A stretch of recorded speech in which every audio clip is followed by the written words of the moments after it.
Hi, I'm Betsy Barbieux, and this is CAM Matters. Come join us today as we go through some questions from listeners. You'll enjoy the topics. Welcome to CAM Matters, Condos, Co-ops, HOAs, and beyond.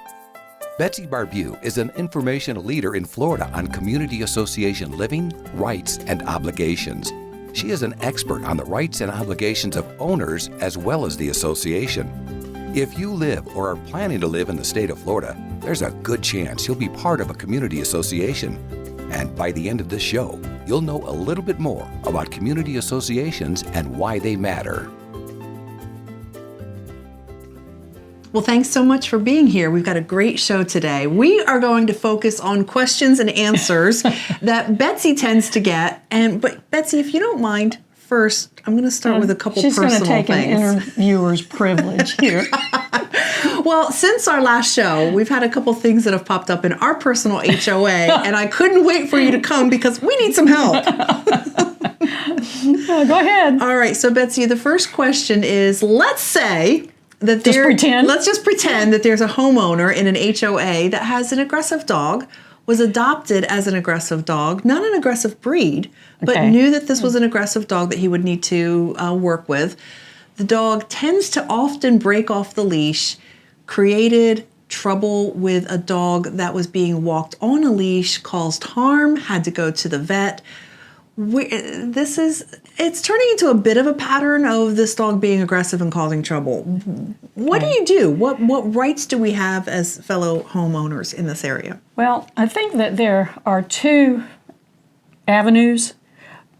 The homeowner association manager should be made aware of it, for one thing. Okay. And the more complaints he or she receives, the better.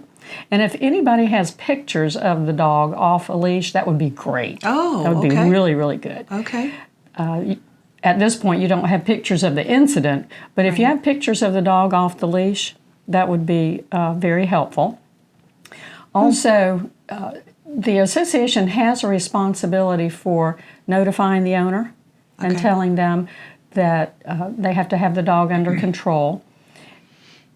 I assume that you have pet rules that say the dog has to be on the leash. Yep. But absent that, there is help from code enforcement or animal control. And I think that sometimes when you can use a bigger authority than the association. Oh, okay. Go to the county. The county or the city. I don't know whether you're in the county or the city. Okay. But use that authority. But there is liability on the owner's part. His homeowner's insurance may or may not cover for aggressive dog bites. Okay. But if I were the victim, I think I would contact my insurance agent and attorney and pursue that. It could be that without a really forceful response, that the man won't do anything. Right. It's actually been said, unless you sue, nothing pretty much will be done. Okay. We can make that happen. Okay. But I think there's action on both parts, the victim part. I think the owners who are afraid, pictures. Sure. We need pictures. Yeah, that's a really good point, Betsy. Yeah. Bombard the manager with those pictures. That puts the association on notice. Yeah. And they need to write a letter.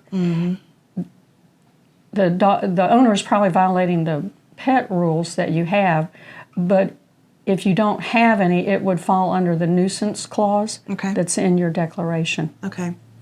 That's a really good point. I hadn't thought about pictures, and what that does also is it creates a paper trail, a track record. Yeah. And as a manager, I don't notify owners of violations without pictures. Wow. Great. That was a great question. I got burnt once doing that, notified the wrong owner, the wrong violation, because another owner said, it's that one over there. And it was the wrong one. And it was that one over there. Okay. Yeah. All right. Okay, so second question, randomly coming from our neighborhood. Should I send her a bill? And then you can, you want questions, right? Yes, you get them all the time. Oh, we get them all the time. Yeah. I already had 3 today. Oh my gosh. Not including the show. Not including this. All right. So question from our HOA comes from Anonymous. neighbor submitted for ARC, ARC? Architectural Review Committee. Okay, and for a door that was to be put on their house, got approved. Said door was not what got approved. That was put on. They put the wrong door. They put another a different door on, whether it was intentional or not intentional. And of course, neighbors are not happy because it has a whole lot of panels and it's just looks different. So, where does that go? Well, the board needs to take action immediately, send a letter, and give them X number of days to remove that door and install the one so that's it's serious. been approved. Yeah, but I just happen to know that you don't have an on-site manager. Right. And so things like compliance and making sure that the door was right to begin with aren't timely. Okay. So now how much time has elapsed? Right. So at some point there comes a time when you let it go too long. So the problem, not just the incident, but it sends the wrong message to other homeowners. There's a problem with consistency. Well, it ticks other owners off. They follow the rules, and how come somebody else doesn't get to follow the rules? Right. So it does end up, if you think, well, it's not really that bad, we'll let it go, the board will let it go, or the ARC committee will let it go, then you end up with that word that we've been trying to use somewhere, unintended consequences. Right. And then you end up with bad morale in the community because it's like, well, why should we follow the rules? Right. And then that leads to people not wanting to sit on the board and obey, and it's just ripple effects. Yeah. I want to jump on something that you said real quick. When you don't have an on-site manager, that's a big deal. It is, as far as timeliness goes. Okay. And being able to enforce what you've told someone to do.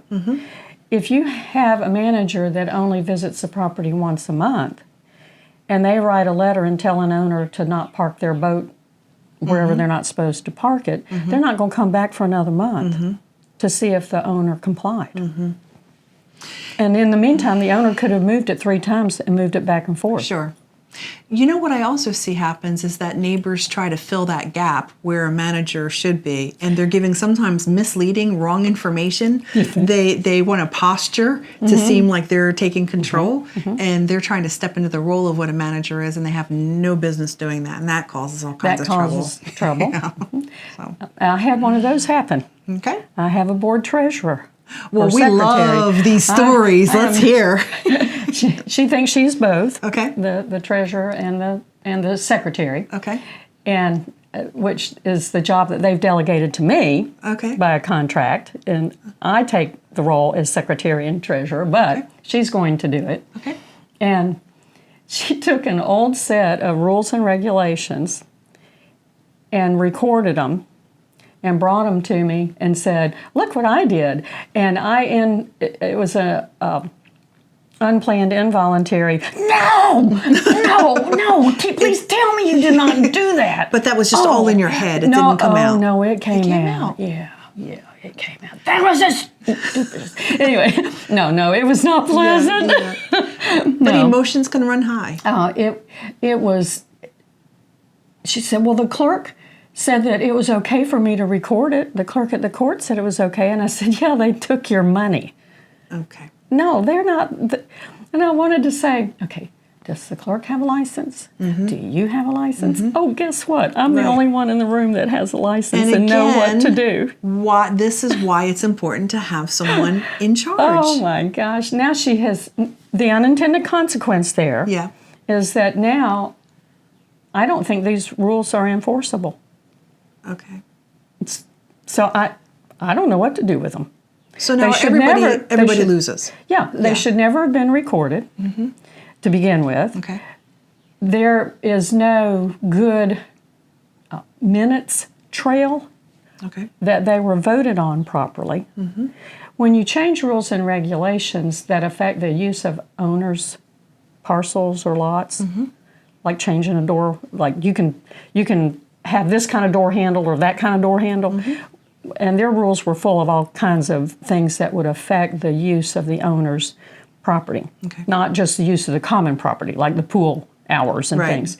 But they even had the wrong management company's name throughout there. And so the unintended consequence of that is, I don't think they're enforceable. They should never have been recorded to begin with. I don't know that they were voted on correctly. I cannot find the minute trail and the balloting that should These have, are or big the issues. proxies that should have been done. Right. I can't find any of that. Right. So I don't know what to do. Yeehaw! I need an attorney. All right. On that happy note, let's take a quick break. We've got some more questions and we'll be right back. Are you ready for a new career?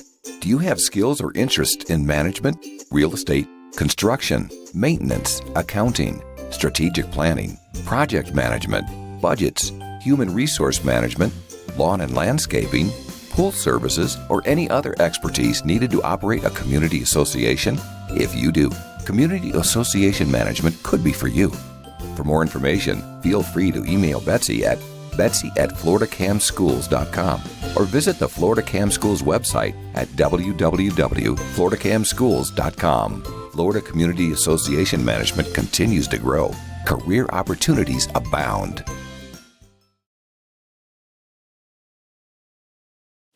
And welcome back to the show. Today we are just picking Betsy's brain with questions and answers.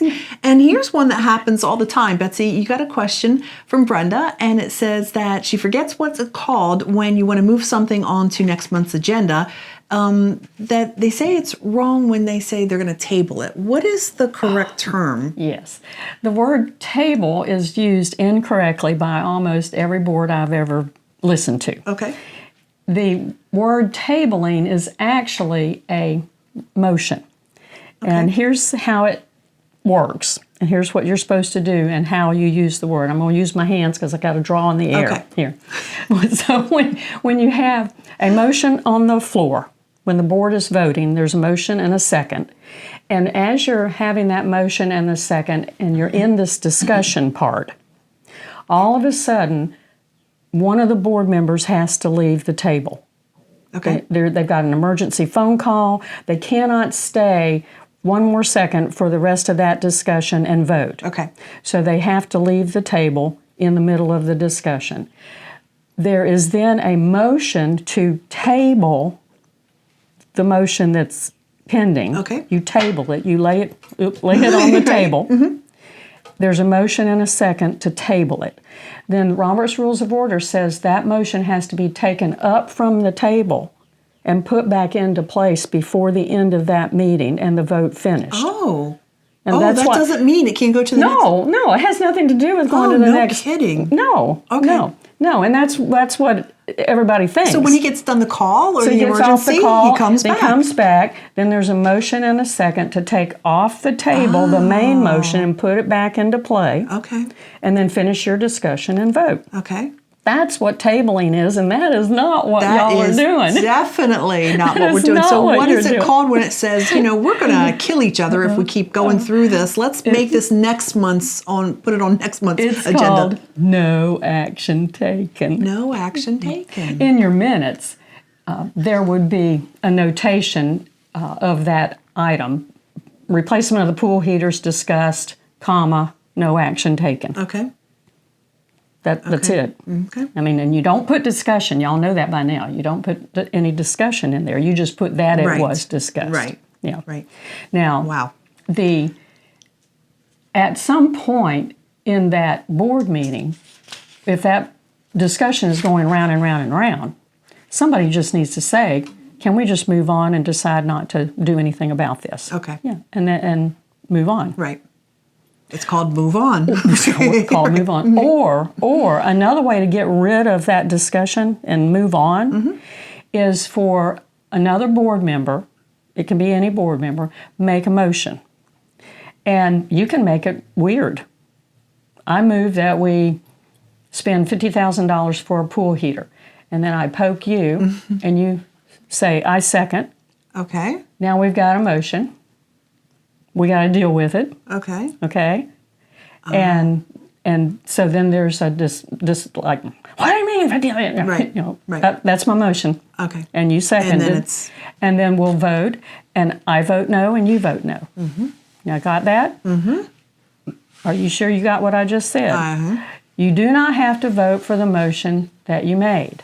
Okay. Making a motion is only a matter of moving business along. They're not personal. It didn't mean that I wanted to spend $50,000. It meant I'm tired of talking about this. I want to see who's serious and either get off the subject or move on. Why are these rules so important? Because you could be there for 4 hours. Okay. Nobody wants to be there for 4 hours. Now, if you're tired of talking about a topic and there doesn't seem to be a strong chairperson to say, I think we're not going to come to any conclusion, let's just move on. If someone isn't going to take that control, which I really hope managers would, if the board president isn't going to do it, I really hope the manager would, then someone else can make a motion. You know, sometimes on our agendas, we'll attach a person's name to that agenda item because they're kind of the point person for it. But that doesn't mean that that agenda item belongs to Bob and we're waiting for Bob forever to ever make a motion. Right. Anybody can make a motion, even the president. In our small boards, we're using Robert's Rules of Order for small boards, page 470 in my book. The president is a full participating member and makes motions and can second and debate and does vote. Okay. So again, tabling is You removing lay it for on that the table. day and bringing it back You've that got meeting. to finish that motion before the end of that meeting. Okay. And that's not what we're doing. Okay, that's a great question. Okay, and then Mac asked, is there a required course a board member has to take after being elected or appointed, or can they just read the Declaration and bylaws? Oh, good old Mac. I hear from him all the time. I do. I hear from him all the time. There is a course that board members can take, and I'm thinking Mac is letting me promote myself here, but that's good. Yes, we have board certification classes.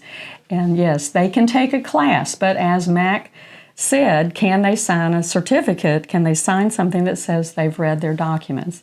And yes, they can sign a certificate saying that they have read their documents and will faithfully discharge their duties and fulfill their fiduciary relationship with the owners. And in the industry, we call that the perjury statement. Okay. Because they didn't read their documents. They don't know what fiduciary duty is. Yeah. And they don't know that they're personally liable for their actions. Wow. Somehow they think they're not liable for their actions, and they are. Betsy, I know you get a lot of questions every day. I do. And we just want to encourage you. We have years of these YouTube videos that will answer not just some of your questions. They go deep. They dive deep into some of the questions that you have. So we want to encourage you, look, Betsy loves to hear from you. I do. But feel free to flip through and see if maybe some of the topics that you've got questions about are already part of the shows that we've done, and share the information. We'd love for you to just, share. And there's a reason Betsy does these. I mean, this is important information, and we just thank you for being here. We love doing it. Yeah. Thanks again. Thank you. Thank you for listening to CAM Matters. Be sure to subscribe so you don't miss any future episodes. For more information, feel free to email Betsy at betsy@floridacamschools.com. or visit the Florida Cam Schools website at www.floridacamschools.com. Information provided on this show is general in nature and does not constitute legal advice. Please contact a licensed attorney for your specific situation.